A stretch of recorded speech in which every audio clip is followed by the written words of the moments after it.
I think the debate has clearly shown a very clear contrast of what's for real freedom versus what's for fake freedom. And really, the debate has shown us what stands for principle versus what is in it for themselves. And Kamala Harris has really shown us what real freedom means in this debate, but also has really shown us what it means to stand for principle and for our Constitution, for Americans who are literally fighting every day in their lives to fighting for real freedom.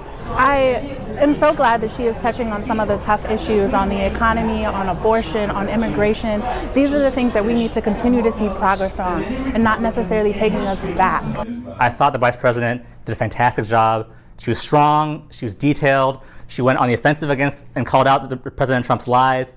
I thought she looked very presidential. I thought she did a great job. I'm really happy. I think unlike President Trump, she actually talked about ways she wants to help the American people. She talked about the future, about building the economy, a new way forward, not going back.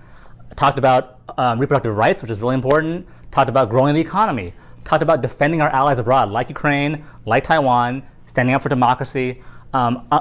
President Trump, if you noticed, just talked about himself. Was just kind of talking about the past. It was very confused. Unlike him, she was clear, thoughtful, and you could tell her heart was really with the American people, which is the most important thing.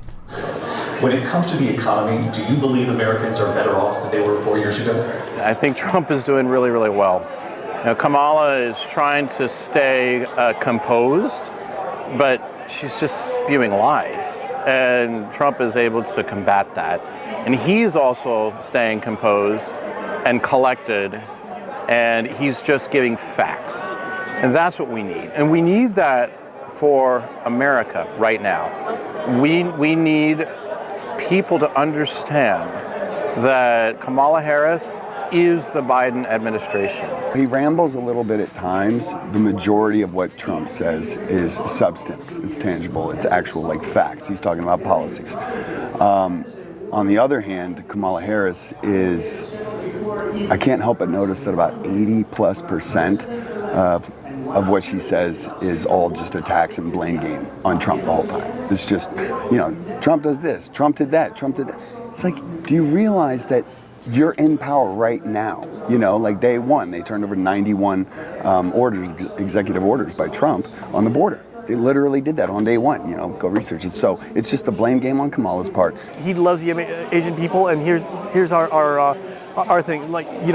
We need to work with all the countries in Asia, because right now the threat to the free world is the Chinese Communist Party, and if we can bring trade and everything else to the Asia Pacific region, then it would definitely diminish the CCP's power.